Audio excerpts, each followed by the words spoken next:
Au sommet d'une montagne escarpée, où les vents murmuraient à travers les pins anciens et où la brume s'accrochait aux pics déchiquetés, vivait un sage âgé dans une modeste cabane. Son corps était frêle, usé par le temps, mais ses yeux brillaient de la sagesse acquise à travers d'innombrables saisons. À ses côtés se tenait son jeune disciple, un garçon au cœur rempli de dévotion, mais dont l'esprit n'avait pas encore été éprouvé par les chemins du monde. Leurs journées étaient simples, remplies de leçons tranquilles sous l'immense ciel, jusqu'à ce qu'un matin fatidique, le sage tombe gravement malade. Alarmé par la respiration affaiblie du sage, le disciple comprit qu'il ne pouvait plus rester sur la montagne. Le village le plus proche, niché au loin dans une vallée, promettait un guérisseur capable de restaurer le corps affaibli du sage. Sans hésiter, le disciple hissa le vieil homme sur son dos, le sécurisant avec soin, et entama la descente alors que l'aube peignait l'horizon de teintes dorées. Le chemin était abrupt, serpentant à travers des sentiers rocailleux et des broussailles denses, chaque pas constituant un test d'endurance. Le soleil monta plus haut, et les jambes du disciple brûlèrent d'effort. Ses épaules souffraient sous le poids du sage, mais sa détermination restait inébranlable. En chemin, ils croisèrent des voyageurs, des marchands avec des charrettes chargées, des vagabonds portant des capes usées, et des fermiers aux mains calleuses. À chaque fois, le disciple s'arrêtait pour demander à quelle distance se trouvait le village. Toutes les réponses étaient identiques, juste un court trajet de plus. Encouragé par ces mots, le disciple accélérait le pas, porté par l'espoir. Les heures passèrent, et le soleil commença à descendre, projetant de longues ombres sur le sentier. Les forces du disciple s'amenuisaient, sa respiration devenait haletante. Pourtant, le village restait insaisissable, caché derrière le prochain virage ou la prochaine colline. Il demanda à nouveau, croisant le regard d'un berger de passage, puis d'une femme portant un panier d'herbes. Leurs réponses faisaient écho aux précédentes. Il ne restait qu'un court trajet. Le disciple hochait la tête, s'accrochant à leurs paroles, bien que le doute commençât à s'infiltrer dans son cœur.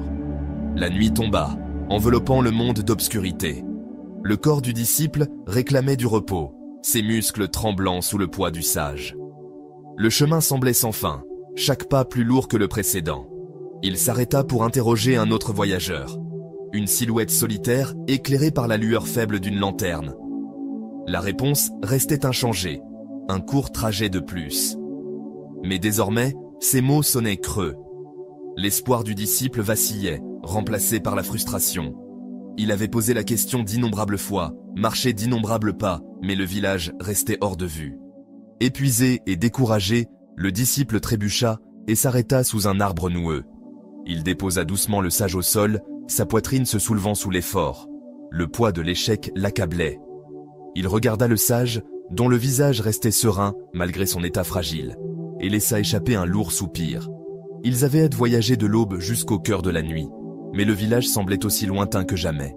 Le désespoir s'enracina, et le disciple s'effondra au sol, refusant de faire un pas de plus. Le voyage semblait futile, les promesses d'un court trajet se moquant de ses efforts. Le sage, bien que faible, remua. Ses yeux, brillants de compréhension, rencontrèrent le regard fatigué du disciple. D'un geste doux, il encouragea le jeune homme à continuer. Le village, assura-t-il, était proche. Juste un court trajet de plus. Le disciple hésita, son âme épuisée, mais la certitude calme du sage éveilla quelque chose en lui. Faisant confiance à son maître, il souleva le vieil homme une fois de plus et reprit leur marche, chaque pas étant une lutte contre ses propres doutes. Alors que minuit approchait, une lueur faible apparut à l'horizon. Le cœur du disciple bondit. Le village émergea de l'obscurité, ses maisons regroupées formant un phare d'espoir. Ils étaient arrivés. Un villageois bienveillant les accueillit, offrant abri et chaleur. Le disciple, immensément soulagé, s'assura que le sage était confortablement installé avant de faire appeler le guérisseur. Ce n'est qu'alors qu'il s'autorisa à se reposer, son corps douloureux mais son esprit élevé par leur succès. Dans le calme de la maison du villageois, tandis que le sage se reposait, l'esprit du disciple bouillonnait de questions. Il se tourna vers son maître, sa voix chargée de confusion. Pourquoi chaque voyageur avait-il affirmé que le village n'était qu'à un court trajet alors que le voyage avait été si long et ardu ? Les lèvres du sage s'incurvèrent en un léger sourire, ses yeux scintillants de perspicacité. Il expliqua que les voyageurs qu'ils avaient rencontrés étaient des âmes bienveillantes, chacune offrant des mots non pas de vérité, mais d'encouragement. Il savait que le chemin était long, le voyage épuisant, Mais ils avaient choisi de parler d'espoir, pour raviver la force dans le cœur d'un voyageur fatigué. Leurs doux mensonges étaient des cadeaux, destinés à maintenir le disciple en mouvement lorsque le désespoir menaçait de l'arrêter. Le disciple écouta, son épuisement cédant la place à la clarté. Il vit la sagesse dans les paroles du sage, la beauté dans la bonté des voyageurs. Il ne l'avait pas trompé par malice, mais avait tissé un fil d'espoir pour le guider à travers l'obscurité. Leurs mots, bien que non précis, l'avaient conduit à sa destination. À cet instant, la compréhension s'épanouit en lui. La vérité, réalisa-t-il, n'était pas toujours le plus grand besoin. Parfois, une étincelle d'encouragement, même drapée de fausseté, pouvait éclairer le chemin à travers les épreuves les plus difficiles. La santé du sage s'améliora lentement sous les soins du guérisseur, et le disciple resta à ses côtés, réfléchissant à leur voyage. Il pensa aux voyageurs, ces étrangers qui, sans le savoir, avaient façonné son chemin avec leurs mots. Il se vit non seulement comme un disciple, mais comme quelqu'un qui pouvait aussi offrir une telle bonté. La leçon s'enracina profondément en lui.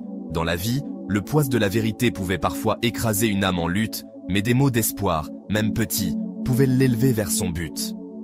À partir de ce jour, le disciple porta cette vérité dans son cœur. Il devint un phare d'encouragement, offrant des mots qui élevèrent les autres, même lorsque la route à venir était intimidante. Il apprit que le pouvoir de l'inspiration pouvait transformer un moment de faiblesse en un moment de triomphe.